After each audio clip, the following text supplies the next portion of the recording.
My name's Caitlyn Schrepfer. I've been challenged to do freestyle soccer skills in 25 levels of increasing complexity.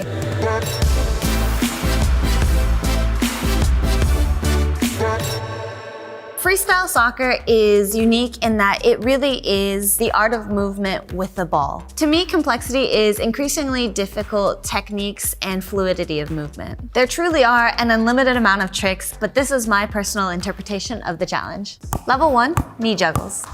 We're starting with knee juggles because they are the simplest thing for an absolute beginner to learn. The most common mistake is people actually make contact with their literal knee, but it's actually on the thigh where you want to hit the ball. You will drop it from your hands, bring your leg up to contact the ball with about the middle of your thigh. You want to start with one juggle at a time, right back to your hands, and then do two, and then alternating right, left, before you start doing multiple knee juggles. Most people tend to bend over just a little bit, but make sure you're not bringing your chest down to the ball, but you're bringing your knees up. Level 2, feet juggles. Feet juggles require a couple of more techniques than just knee juggles. It's about the positioning of your foot, it's locking your ankle, it's striking the ball right on the knuckle of your big toe. And you'll know if you make proper contact because the ball shouldn't have too much backspin on it. You want 50% or less of your power when you're juggling. It's not striking the ball like you would in soccer, but it's also not a hacky sack lift. It's a light swing as if you were sitting in your chair just like this. Level 3, foot stalls. The techniques in order to learn a foot stall and balance a foot stall really come in helpful for later levels when you get into things like head stalls and things like that. The best way to start is to start with the ball in your hands and literally place it onto your foot. Sometimes you want to pull your toe back to help cushion the ball and control it right there between your toes and your shin. You'll know you have the foot stall down when you can just kind of stand there more relaxed and you don't really ever feel out of control. Now that we've got foot stalls, knees, and feet juggles, let's move on to level 4, flick-ups. Flick-ups are the techniques that you use to get the ball from the ground into the air to start freestyle. For the most basic flick-up, you roll the ball back and you just chip your toe right underneath the ball to pop it in the air a little bit. When you want to get a little bit more interesting, you go from the inside, from the outside. You can even flick it up with your heel, but that becomes a little bit more complicated. There's a whole spectrum of flick-ups. One of my favorite flick-ups is called a slap. You start with the ball in between your ankles. You roll your right foot behind your left, and with your right foot, you roll the ball up your left leg to flick the ball up in the air and start juggling. Level 5, blocks. Sidebar, freestyle can be broken down into 4 different categories. Lowers, any sort of revolutions and tricks you do standing up. Uppers, which are tricks that you do chest and above. Sit downs, which are any tricks you do when you're sitting or laying down on the ground. Blocks are any sorts of catches with the ball, whether it's your knees, ankles, that's a block, the knee catch. Drop the ball with some backspin, let it bounce, and then catch the ball nice and gently between your knees. So with the ankle catch, you want the ball in between your ankles right on the bone, whereas a foot stall, the ball is staying right on top of your foot. The key with blocks is everything is gentle. You don't want to squeeze the ball too hard. So even with these 5 levels, you can already start to build your own freestyle combo, as simple as a flick up into a couple of juggles. Level 6, crossovers. They're our introduction to lowers. They're what we call a half a revolution trick. You can do it off of a juggle or even off foot stalls. After you flick that ball up, you want to swing your left foot over the ball and then you hop up to make contact with the ball. You want to make sure your body weight is centered still and you're standing mostly upright, if not a little bent over. You want to hit about the same place that you do when you're juggling. So when you juggle, your foot is about parallel to the ground. When you do crossovers, you want to pull your toe back just a little bit to keep the ball closer. Level 7, hop the world. We're moving from a 0.5 revolution trick into the hop the world, which is 1 full revolution. Hop the world is a little more complicated because you actually incorporate both feet. You start with your left foot and you end with your right foot. With crossover, the left foot is there, but it doesn't actually touch the ball at any point. From here, we can start to build a more interesting combo. You have a couple of lowers tricks now, and we could build with what we call the basics of freestyle. Level 8, around the world. Around the world is the most famous trick in freestyle soccer. You might have seen Ronaldinho do it. You've seen it from the Jogo Bonito ads. It is a 1 revolution lowers trick where you start with, say, your right foot, 1 revolution around the ball, and then you end with a touch with your right foot. When you're normally juggling with the ball, you hit just like this. But when you're doing it around the world, you're slicing, which gives it a little bit of spin. A lot of the times people will kick the ball and then try to get their foot around. That presents a couple of issues. 1, the ball tends to go too high. And then 2, in splitting that into 2 different motions, the kick and then the revolution, you lose time and it's a lot harder to get your foot around in time. When you do it in one fluid motion, you get the ball with the right height and you have the time to get your foot all the way over. Level 9, Tuzani around the world. Tuzani is actually the name of the creator of this trick, one of the more notable figures in freestyle. The Tuzani around the world is a 1.5 revolution trick, which is one full revolution and then a half a revolution to finish. So you strike with the knuckle of your small toe right here, one full revolution around, like an around the world, and then to finish, it's a crossover motion at the end. The difficulty with this is striking the ball with the outside of your foot is a smaller surface and a lot less room for error than it is with the inside of your foot. Level 10, lemons around the world. Lemons around the world is the most recognizable two revolution trick. Imagine your right foot is starting in the air, and that's the one that's going to be interacting with the ball. You're jumping off your left foot and doing the revolutions with your right. It's the same striking technique as the around the world, but the difference with this one, as you make contact with that ball, you want to hop up off your other foot to give you a little more height. You're making contact here, but at the same time, you're jumping, and you make that first revolution, complete the second revolution as you come down, and then you finish the trick. Level 11, advanced blocks. Advanced blocks, you can take the basic blocks and then you start to spice it up a little bit. So rather than knee catch straight down to an ankle catch, you go from a knee catch into a crossed ankle catch. Or you could do things like a thigh grab and then pop the ball back up to start juggling. Advanced blocks could come in a routine, say after a basic block like a knee catch. You go knee to like X ankle catch, a slap flick up. It is the spice of the routine rather than just the building blocks. Level 12, clipper. Clipper is one of the more famous tricks in freestyle. It is a stall the same way that you do a foot stall, but with clipper, it's on the inside of your foot while your right leg is wrapped behind your left leg. The biggest difficulty when it comes to clipper is your foot positioning, because you have to flex your ankle so that it sits parallel to the ground with the inside of your foot face up, which is actually not a natural position for anybody's foot to do. So a lot of people have to stretch their foot in order to get it to reach that position. Now that we've started to incorporate a little bit of spice into our routine, we can get a little more interesting. Now we're gonna move to the floor and we're gonna do level 13, sit downs. Sit down crossovers are one of the simplest tricks that you can learn sitting down. You want to be sitting upright, hands on the floor behind you, cross your left leg over the top and make contact with your right foot. When it comes to sit downs, the biggest difference is in the foot positioning. Lock your ankle still, but rather than parallel to the floor, it's a little bit more pointed and you want to make contact with the same part of your foot. But the key with this is your foot can't be super far from you.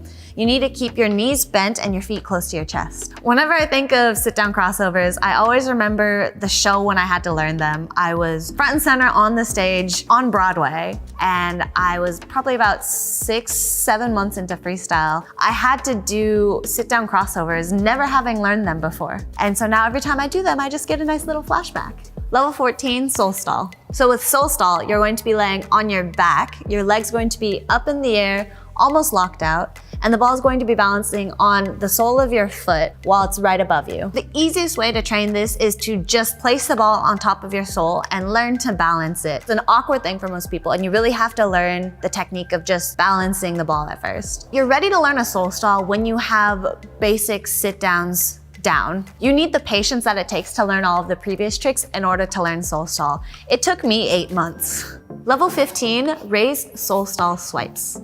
Same technique as a soul stall, except now you're rolling back, so you're just balancing on your shoulders, your hands are supporting your waist, and your leg is gonna be a little bit higher up in the air. You have that ball balanced in a stall, you're gonna pop the ball up, and you're gonna swipe your left leg underneath the ball, and then catch it again. So it's here, pop the ball up, swipe under, and catch. Level 16, thigh pop. Thigh pop is often used as one of the most beginner transitions, but it can be used just as a trick in and of itself. So with the thigh pop, you'll start sitting down, you'll catch the ball right behind your leg in a thigh grab. You wanna roll onto your side, point the ball up towards the sky, and you'll straighten your leg to pop the ball up. Level 17, no touch combo. No-touch combos are combinations of 2 or more tricks. Take a crossover and Tuzani. But the difference here is that you're not doing the 2 tricks individually. You're taking out all of the excess touches to make it one fluid combination. To do a no-touch combo, you take out the extra trick in the middle, crossover, and you would go straight into a Tuzani. Level 18, head stall.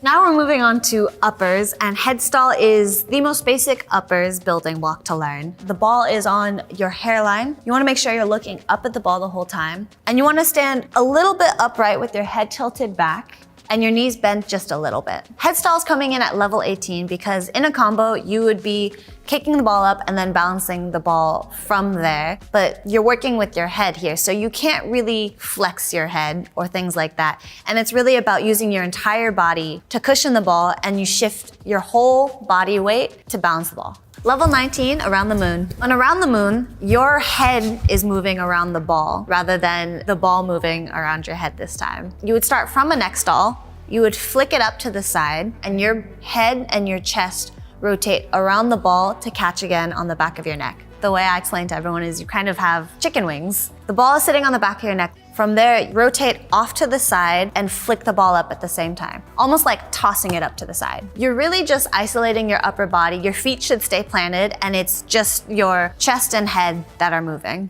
Level 20, lip stall. Lip stall is a little bit harder than around the moon because you're working with a very small surface to balance the ball with, and it's not flat. Your lips are in an odd place where there's not a lot of body behind it. When you're doing it, you're tilted back and your lips are right here. You really have to get the perfect positioning to stall that ball for more than, say, a second at a time. To do a combo incorporating a lip stall, typically I would do something like neck stall, around the moon, into a head stall. And then the simplest way to transition into a lip stall would be tilt your head back and let the ball roll down right onto your lips. Level 21, Lemons Mitch around the world.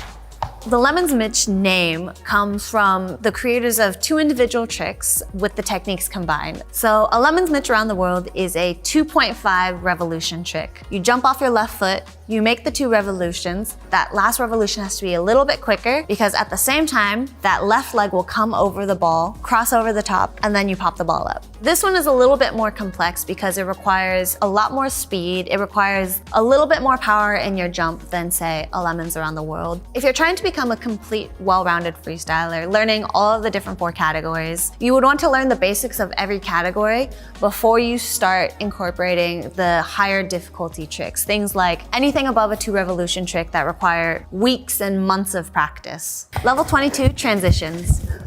Transition is any trick that will take you from one category to another, whether it's lowers to sit-downs to lowers. So we briefly mentioned transition tricks before, but we're putting it as level 22 because now you're starting to incorporate it fluidly in the middle of a combo, not just at the end. For this one, it would be a step over slap into sitting down. You would go from a knee catch, drop it like you're doing a crossed ankle catch, but right away you're going to roll the ball up the back of your left leg, duck under the ball, and then transition into sitting down. There's really no set in stone number of transition tricks. They are how everyone expresses their own personal style. It is kind of the pinnacle of personal flair when it comes to freestyle. These advanced combos become a lot more complex because you're taking out all of the unnecessary touches and you're replacing them with little bits of personal flair.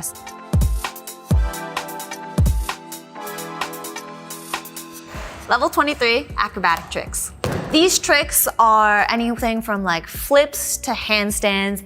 I used to be a gymnast, so I incorporate a lot of gymnastic movements into my tricks. Flip tricks are anything like a kip up. When you're laying on your back, the ball is stalled in a soul stall, roll back a little bit, push off of your hands, kick up into a standing position. Level 24 is my signature trick, cat flip. It comes from rhythmic gymnastics. You start with the ball in a neck stall and you will kick up into a handstand. The ball is still stalled on the back of your neck. Flip your feet over your head into a back bend. The ball is still caught between the back of your neck and the lower part of your back. From there, you'll stand up and drop it into a thigh catch.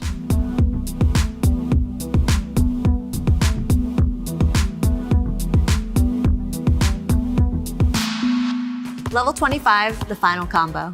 The point of the final combo is to fully express yourself. It's really about taking all of the small techniques that you can and incorporating as many as you possibly can. You wanna do the big tricks, the lemons Mitch around the world, the transitions, but what really creates the full combo is the small style points that you add in between. You don't wanna see a seam. It's like when you create clothing, you don't wanna see the seam of the clothing. It's one fluid, almost dance routine.